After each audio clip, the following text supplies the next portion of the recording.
Welcome everybody to the Resilient Minds podcast. You guys, I'm super pumped and excited today because today we have a dear friend, Mr. Todd Hartley. He is the CEO of WireBuzz and is the go-to digital advisor for celebrities, world leaders, and enterprise businesses. Welcome, my brother. How's it going? What is up? Thank you so much for doing this with me. This is going to be so much fun. Dude, I'm so blessed. You guys, those of you that are listening, Todd is leading digital marketing campaigns around the planet for some of the largest nationally syndicated talk shows. Todd Hartley has always known something revolutionary about to happen online, especially coming with this element of video mastery. So Todd, I just want to share with everybody that while you've always been, since 2003, looking back, before people were really comfortable with the bandwidth of how to really understand video comfortably, you were looking at analytics and databases, making sure that these things were vastly noticed and how they were able to outperform web-based media. Am I right? Yeah, it's really interesting. I was at iHeartRadio and I was leading digital for 7 of the largest national talk shows. And I started to notice in the analytics that video was getting 10 times the results of anything else we were doing. And this was 2003. And by the way, iHeartRadio, all of their customers are audio people. So I kept seeing this remarkable trend and I just knew that as bandwidth became available, video was going to be a monster for business.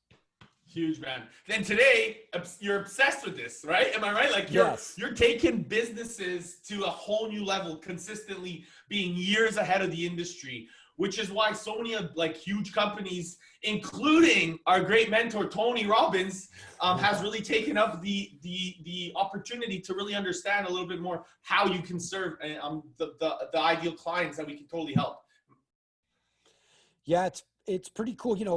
Tony's a client of mine, and at the beginning of COVID, by the way, I've been working on a variety of projects, but at the beginning of COVID, Tony reached out and asked if I could develop a training series for his clients on how to use video remotely to be able to convince and convert in this new world. And so at the beginning of COVID, when everybody in the US was running around looking for toilet paper, I was banging out a training series of videos for Tony. And then filmed them, got them live, and I've been doing some webinars for his business clients. And literally, it's the coolest thing in the world for me because I grew up in my grandfather's car in the back seat in LA, sitting in LA traffic. And my grandfather always made sure that we had a Tony Robbins tape in there. And so my brain has been wired by Tony and his philosophy and the opportunity to serve him and to serve his audience has been a blessing in my life. That's amazing, man. And that really comes back to, the beautiful, amazing title of the Resilient Minds, because I'm certain, when we hear this story of when and how you guys met, it was literally a few months ago, come to think of it, right? Like how long ago was it actually, just so that the audience really has a good understanding of how fast things can change? 12 months ago, I started servicing them. They had me go to Unleash the Power Within in Dallas. I happened to be speaking there. I'm a speaker. So I was speaking in town and I was already talking to them and they invited me to come. And all of a sudden, the next thing I know, I'm at the middle of of one of the greatest events in the world. Later on that night, I'm walking the coals. And since that point, our business absolutely took off. We went to Business Mastery, which is, for those of you who haven't been to Business Mastery, you have got to do it. When I left Business Mastery, what we learned and the right level of energy and excitement transformed our company. And for the next 6 months or so, up until COVID, we did 76% more revenue because of what we learned and how we applied it. So the opportunity to give back as a thank you has been a remarkable opportunity to serve others. I've been just super, super excited for that. Amazing, dude. So tell me this, because we all have experience, and the resilience behind our experience really, I believe, identifies our big why and how we can serve at the higher level. Because as Tony likes to say, our mess becomes our message. So what I wanted to share is, or I wanted to see if you could share, is some of the experience that you've had and how that translated to following through on your big why, your big purpose, and how you're serving now. All right. So I love this topic. Resiliency is one of my favorite aspects of life. My wife says I have a very high pain threshold.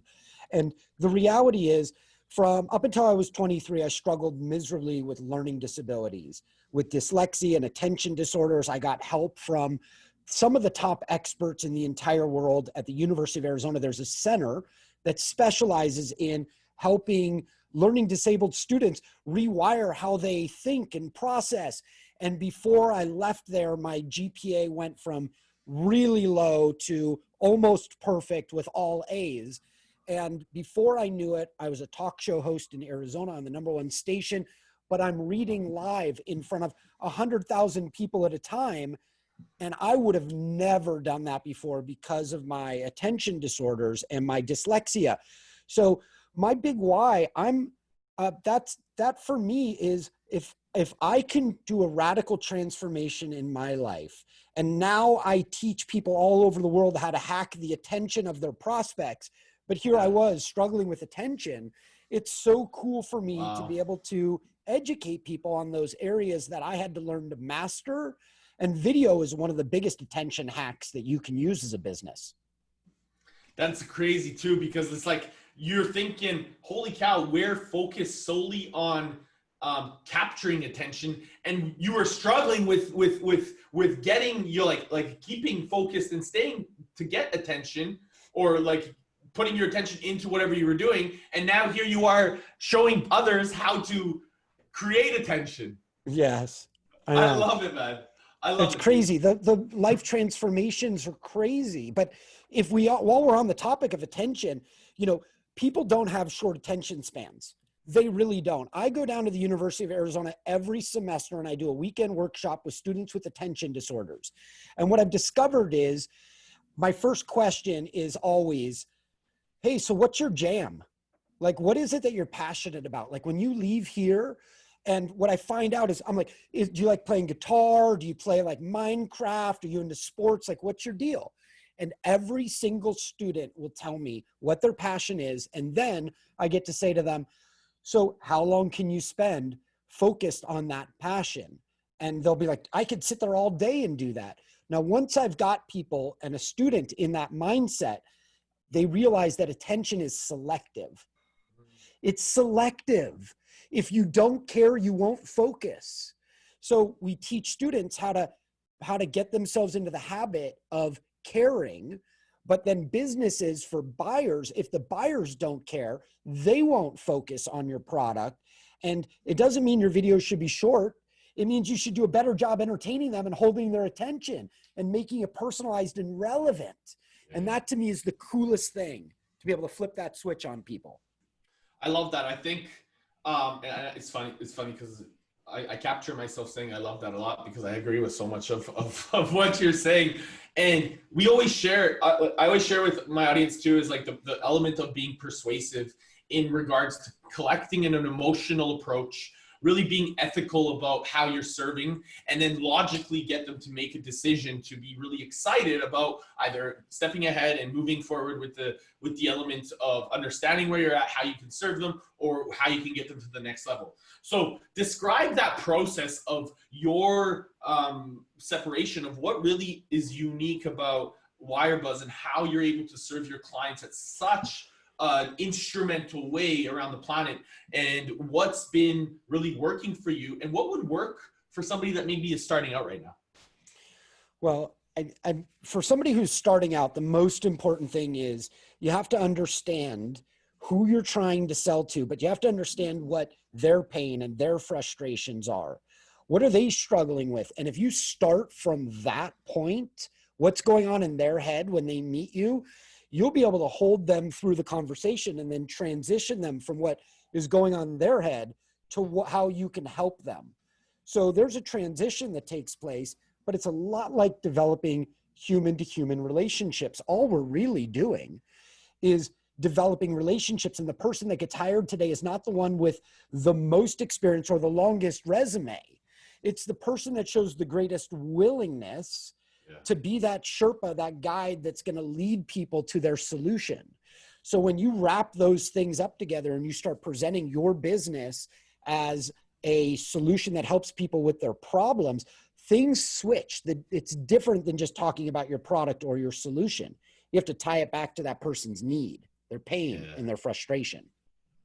And I think that this is amazing. So going back to the pain and frustration, I think we always put ourselves in that situation, and we have to, right, to put ourselves back in that situation. But how can we, especially for the imposters out there, right, the imposter syndrome that's happening, and you're feeling like, am I really worthy? Am I capable? I'm willing, but I don't. What would you suggest, right? Like, and this comes back to that resilient mindset, right, of stepping into something and creating the courage, creating the resiliency. What would you suggest to anybody, that is like, I believe in myself, but I'm not certain. Like, what if it doesn't work? What if they catch me and they think I'm a fraud? So, any ideas? Any insights? Yeah, I mean, I think a lot of people are struggling with this issue. First and foremost, if you put yourself on a consistent diet of learning about your industry, and by consistent, I mean 1 hour a day, and in 3 years, you're going to be one of the leaders in your industry. And if you do that for 5 years and then 7 years, you're a world leader in that topic. But none of that happens if you don't consistently put yourself on a learning curve that's going to keep growing. That's the first part. The second part is you have to make sure that you move your body. It's a physical thing. You have to work out every day. My recommendation is fitness first. Like, I'm a fitness first guy. As the sun is coming up in Scottsdale, Arizona, I'm on my desert trail, knocking down my morning run, and then I'm lifting. And the reason is I've got to burn off the insecure part, the manic part of me that makes things crazy. And I got to get myself to the point where I'm at peak state. So when I get into the office, I can be that peaceful, loving leader that guides his team. And it took me a long time to get to that point in my life. But then also, there's another pillar to this. Look back at how you've served people in the past. And if you've consistently served people to reach their end goal, then do yourself the biggest favor and release yourself from the fraud belief or the negativity, and anybody along your way that tells you and is negative and tries to keep you in your place. You've got to distance yourself, because your boat is only so big. You can't have people destabilizing you. I mean, I was in, Eric, a hallway at a school in middle school, listening to a guidance counselor who intimately knew me through the door tell my parents that you'll be lucky if he graduates from high school, but college is out of the question. Those are people that'll be detrimental to your long-term growth, and you have to distance yourself from them, tune them out, and continue to march forward. Dude, I can resonate with that so powerfully. It's like, I remember even on the journey of entrepreneurship, and like putting myself out there and being vulnerable to the experience and doing the videos or sharing how many times it's like some of the people that love us because they want to make sure that we're safe. They don't mean to do it. They're doing the best they can with the information they currently have. They're not doing it out of spite. They're doing it out of just genuine. They don't want us to get hurt, or they don't want us to be in pain. And to me, that was like, I needed to make a choice how I wanted to move forward. And I always share that good old, Teddy Roosevelt quote. It's like, listen to the people that are in the arena with you, wanting to serve, yes. Right? And that is so powerful when we put ourselves, it's like we want to continue moving forward and be around like-minded individuals. So I'm really grateful because you've clearly created these amazing ideas, Todd, out of learning and constant and never-ending improvement. And getting my ass kicked a lot along the way. And getting your ass kicked a lot. I love it. Serious. Yeah. I'm serious. I'm the youngest kid in the family, and my big sisters, they pummeled the humility into me. And I'm sure that it was also in the market, right? Like you didn't just Yeah. naturally become this like amazing entrepreneur. You put in the work. You know, you got kicked down, you stepped back up. So take us through that like experience, because I think that sometimes people will, and myself included, I'll compare myself to everybody's highlights, you know, the highlight reel. And I'll forget that, hold on, they went through a process that I know nothing about. And I'd love if you can share some of that process with the listeners or whoever is listening right now. There's so many life lessons in this path. I'm going to share with you what my wife and I in our home call the perfect storm. And, you know, I didn't open up an agency. I never worked in an agency before I opened one. And I opened one after I got let go or laid off from a company that I was employee number one and grew it to 40 employees. So the people I trained and hired escorted me out the door. Life lesson, right? Like I was totally beat up mentally and humiliated in the process. But as I started going for job interviews, every place was hiring me because nobody had to know how to use video in 2010 to generate leads and to move people through a funnel. So I kept turning down every job. I told my wife, we got to bet on ourselves. We're years ahead of other people. And so we did that. But sometime around 2007, you know, in these suites back here, we have editing bays. We do 3,000 client videos a year. Wow. And we had crews that would go out and film videos. Everybody's working from home right now. But in 2007, we had 7 to 9 employees put in their notice and get poached away by a company, USA Today, or a subsidiary of USA Today within 7 weeks or 9 weeks. It was another employee every week putting in their notice. And I was totally humiliated in the process because here we had 400 videos in production. We had 15 shoots already scheduled around the country or outside the world, outside the US. And I didn't have anybody on my team because they all just got poached. So I was crushed in the process. And that's storm number one times how many employees. On top of it, we had almost $500,000 in late payments from billion-dollar companies that my wife and I were floating. Big storm number two. I can navigate one storm with 7 employees at a time. But if you drop that other storm in there, now my entire life is destabilized. And I'd go on my morning run as the sun's coming up and I'd get a block away from the house. And I'd either have to stop like I'm going to have a heart attack or I would just start bawling.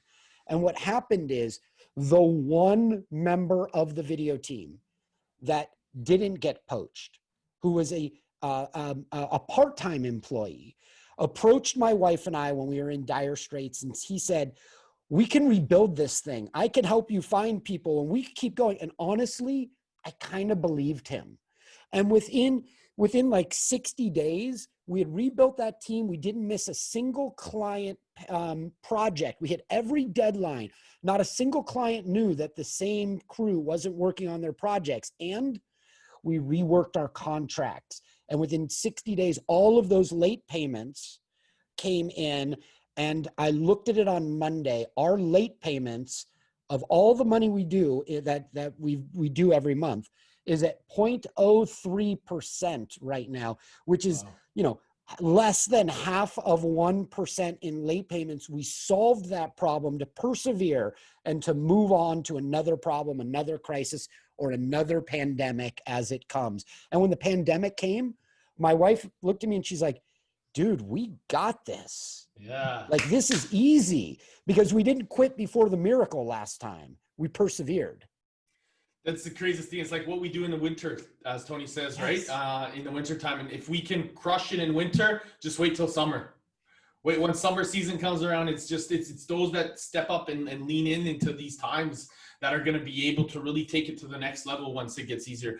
That is tremendous, man. And it's like, I can share with you that, you know, even in my experience, as I'm starting to grow and really build this next level, there's times where I'm just like, holy cow, how am I going to step up like for some of these major clients and I get into this imposter syndrome, like I got to hire more, I got to do this more. So what would you share with like, somebody like myself, even that is really growing to the next level and is jumping into his stride, and whether it's like creating better processes. I've just hired like a really great project manager, which thank God he's amazing, and a couple great copywriters, new copywriters, and good. like my team is growing so expansively. But the thing is what I'm noticing is that there's work coming in faster than I expect. So what would you suggest to someone like myself? Do I slow down and kind of make sure the process, or do I just jump into it and lean into it? I think that this is just an opportunity for Yep. and I'm being a little bit, awesome. So for anyone that says that, I'm being a little bit of, I guess, selfish with this kind of question, but maybe somebody can relate. I'll tell you right now, I'm quite conscious about our brand, our name, and our reputation. My job and my team's job is to serve. We serve others. We serve our clients, and we love doing it. But if we have too much on our plate, we can't serve people to the level that they deserve. In our 10 years of business, we haven't lost a client yet. We haven't been fired. I haven't been bitched out, because we make sure on the customer service side, we've got that. There's going to be mistakes that happen. But if people know that you serve them, that you're going to be their Sherpa and you're going to guide them and you're going to be there in off hours to talk them through scenarios, they will give you amazing grace if you don't hit a bullseye. Fortunately, my team's really experienced and they hit bullseyes. But as your team matures, you're going to have the opportunity to look around and say, can we take on more work? And if we take on more work, does that mean we have to rely on people that may not be in our culture? And that's where the risk lies. Yeah. So before you I'm going to use a skiing analogy, before you get too far out on the front of your skis, find balance with how you're serving people, and then make the determination if it's worth taking that risk and leaning in a little bit. Great suggestion, man. That definitely, it's something that resonates wholeheartedly with me, especially as we start to scale and really build the next level. So, and I think there's a lot of people that will be listening right now, like, holy cow, because you get amped up and excited, right? But you don't also, you don't want to be anybody that drops the ball either. And I think that's really comes down to integrity. Eric, one piece here. If you are already up to here with work and more projects come in above that, those prospects, those clients will respect you tremendously if you say, I'd be honored to work on this project with you, but we're already overloaded. Is this time sensitive? Can we push it out for another 30 days? Because in 30 days, I can give you the undivided attention that you need. Or, when you start doing that, people start respecting the fact that you respect them and that you're not going to put them in a scenario where they're going to be at risk, because ultimately when you're serving that client, their job's at risk too. Yeah. Right. So you just have to make sure that you can deliver. Great advice. Wow. So tell me, just kind of going back to WireBuzz and how you've continued to grow this business. I think that's, has there been any feeling? You said that, you've had a really great reputation as you've continued to grow with it. Obviously, right? Like you're doing great things. Have there been, these, like defining moments that you were like, holy cow, like there's 1,000. Let me just redefine that. Let me go back a second. So a defining moment where you were like, holy shit, I can't believe this is happening. And maybe like, I know we touched off camera about it. Maybe if you want to share. Sure. Yeah. I recently hosted my second webinar for Tony Robbins. That's a big deal for me. And I saw a video that he pushed out to his clients where he's talking about me being a video marketing master and what his audience is going to be able to benefit and how their business is going to be able to accelerate their deals from the session that I'm going to do.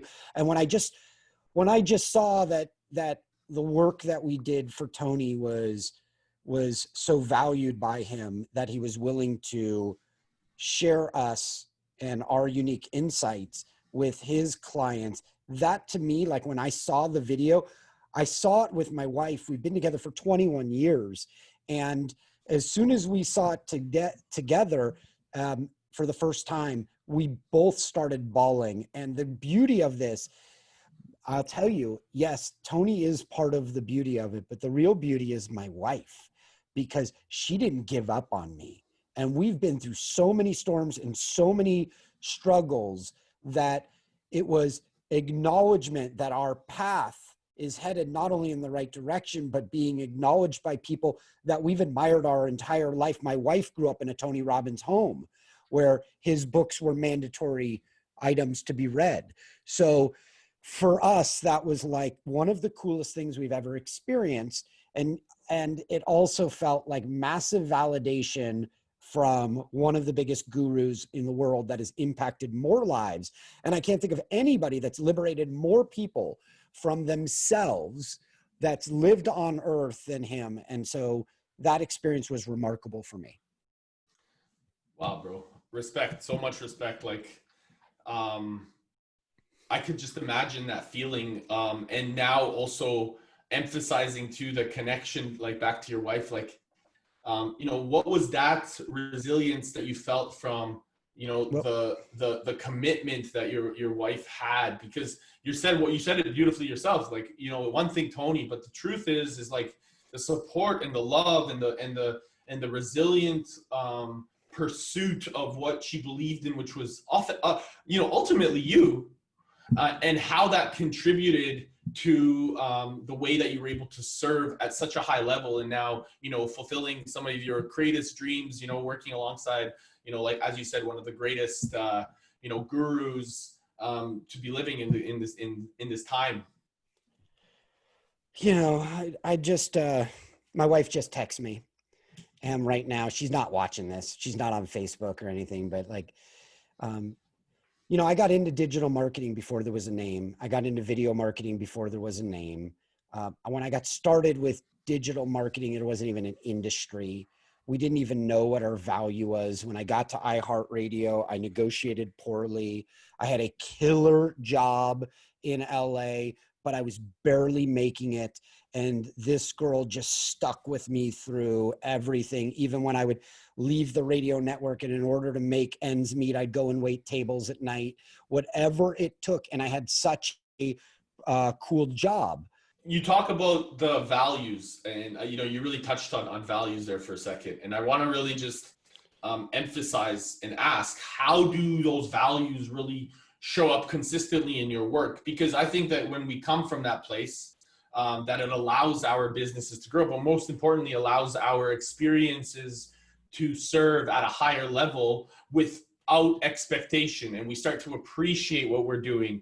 And therefore it translates to what our clients are really expecting. In most people's minds, when they meet me, I'm always like 3 years or 5 years ahead.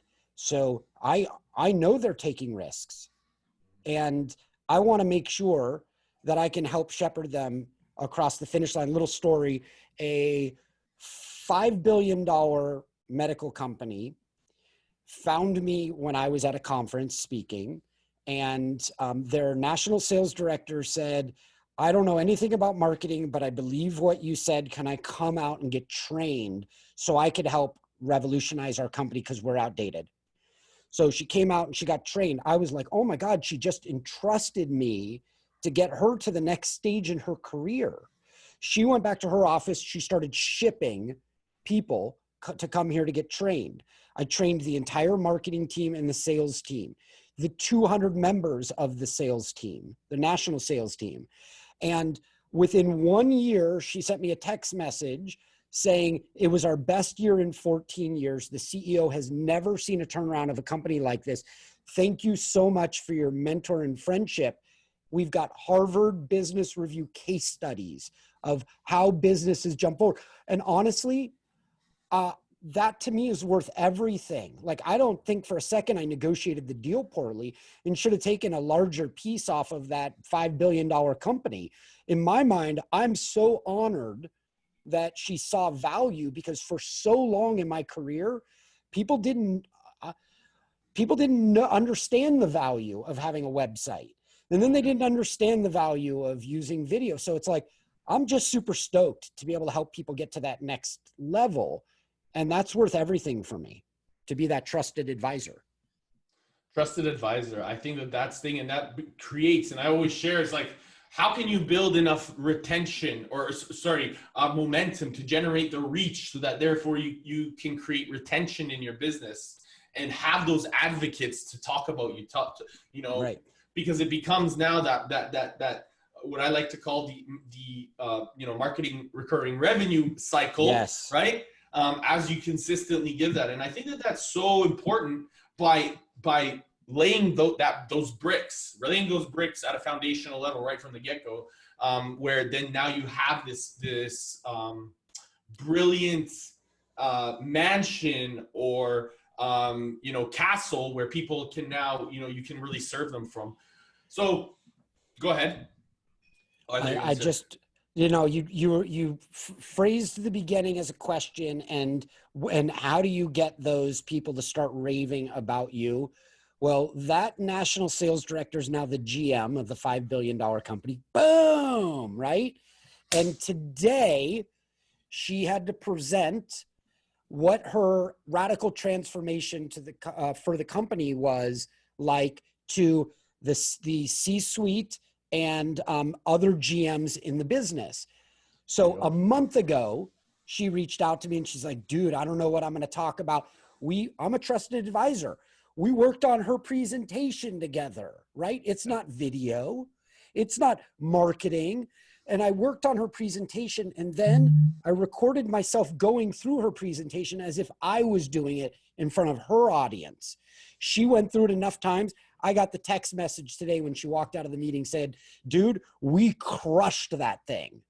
And what I love about that is it answers your question.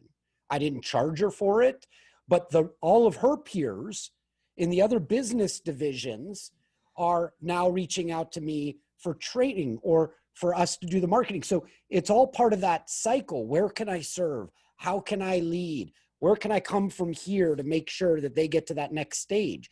That's the fun part. Exactly. And that's where it is. It becomes leadership. It becomes a way to connect.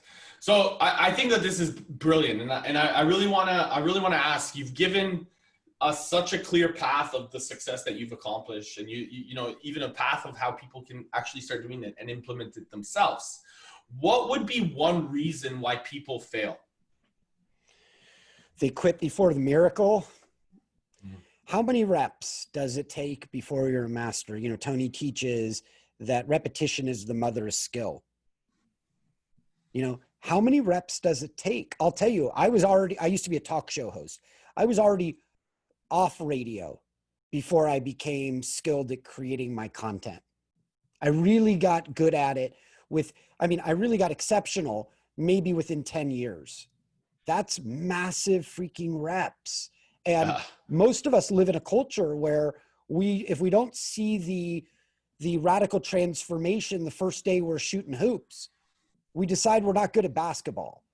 But you got to get in the gym. You got to sweat. You got to go through the process. You got to study your form and the follow through, and then watch yourself on tape and polish and perfect.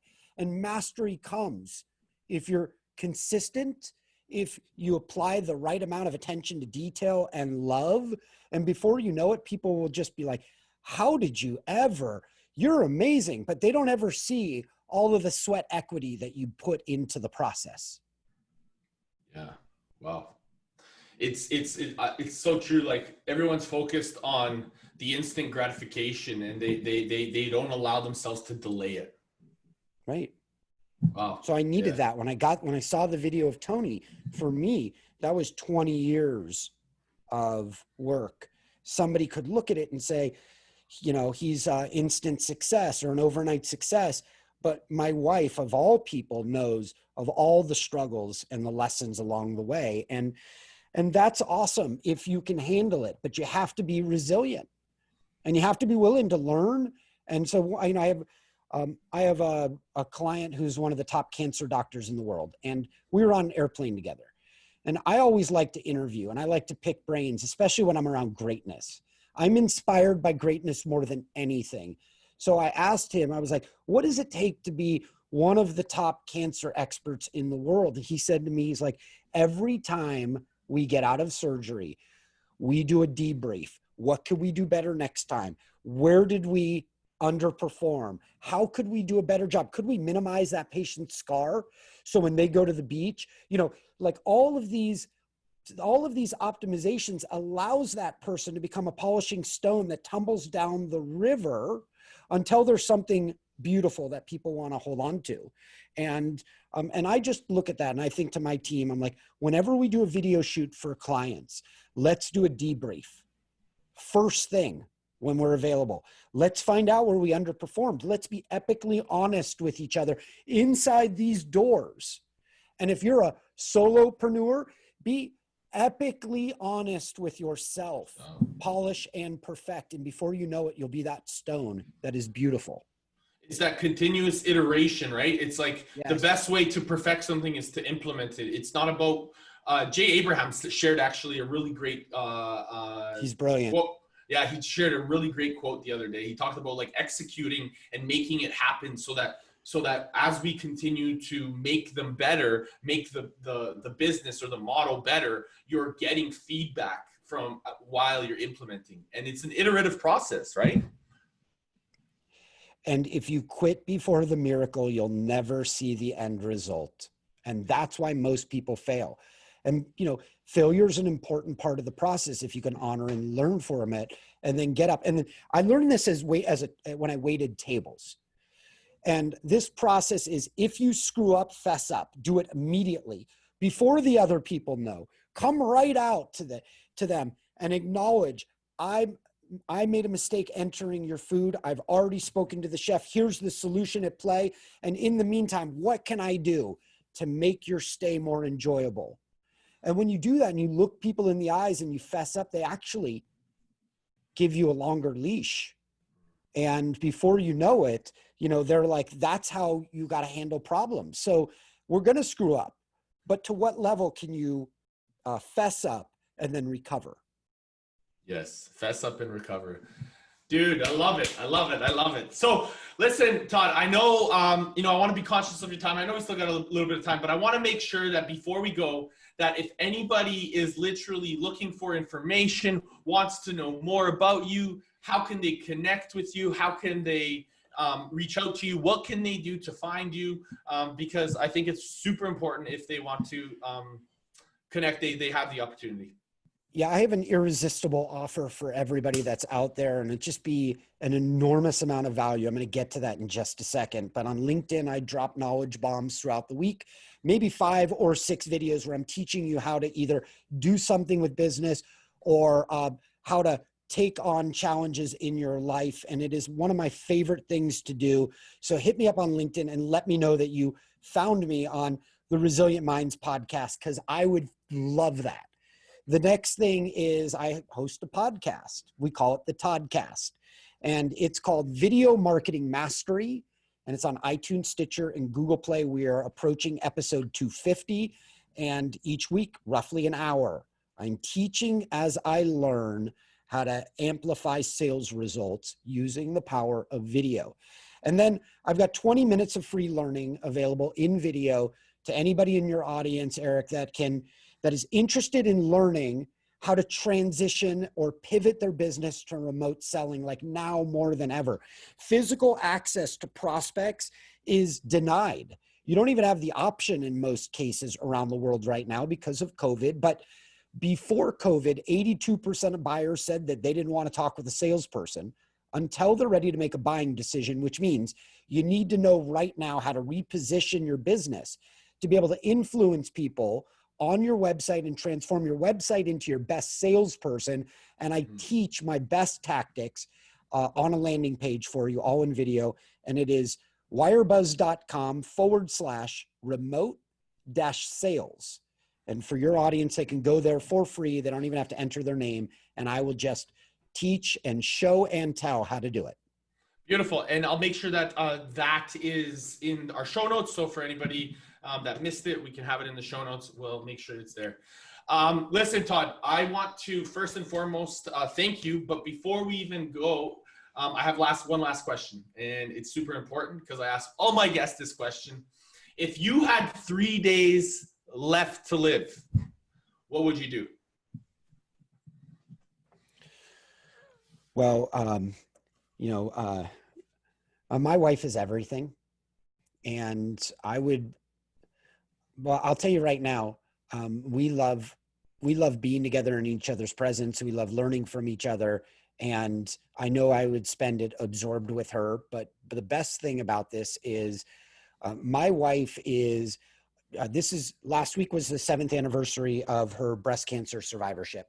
And we've gone through the crises together. And I will tell you right now, I would like nothing more than to work out and exercise with my wife. She's a fitness professional. And when you work out with her, by the way, she's the nicest girl in the world. She never says anything offensive.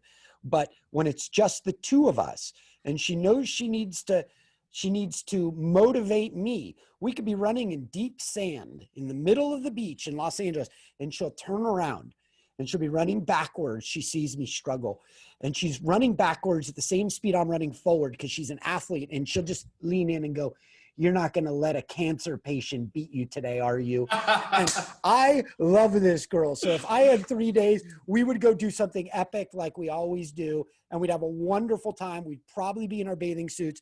We would probably go pool hopping, and we would enjoy ourselves beyond belief, and we'd go out our style.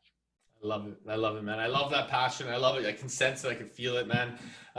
Your energy is incredible, Todd. And I just want to say thank you for, coming on, sharing your brilliance, sharing all, your gifts with us, with the audience. And I just want to really acknowledge the beautiful, work that you're doing in the world.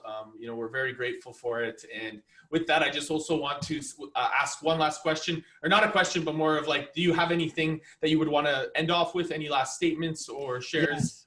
Yes, I would.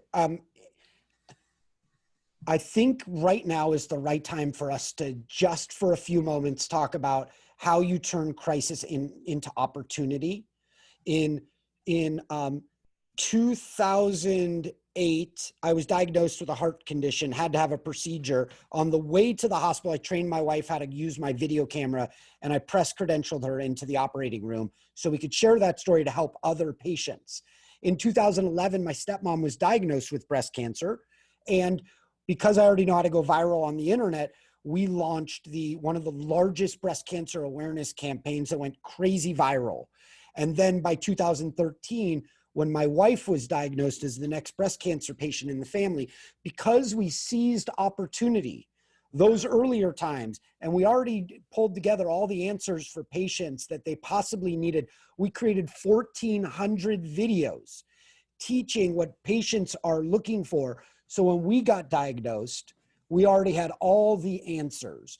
We're going through crisis now all over the world. Don't shrink from this moment. When other people start slowing down and they sit on their couch and they're taking bong hits watching Netflix, now is your time to speed up and to get the work that you need done. But also recognize that at every crisis, you can flip that thing into an opportunity that's going to transform your life and the people you serve. And now is that time. We're going through it again, but let's talk about the story that we tell ourselves. What story are you going to tell in 20 years about this crazy virus that's going around the world, right? Because the story you tell will be the story about which part of you wins this crisis. Is it going to be the champion, the loving leader that shepherds people through and stays loving and consistent and doesn't lash out? Or are you going to be the frustrated, irritated person that's going to lash out at people? The choice right now is yours. So make sure you stick to the story. And anytime you get off that story, you auto-correct it, so you can put yourself in the right path to be of service and to seize this amazing moment before us.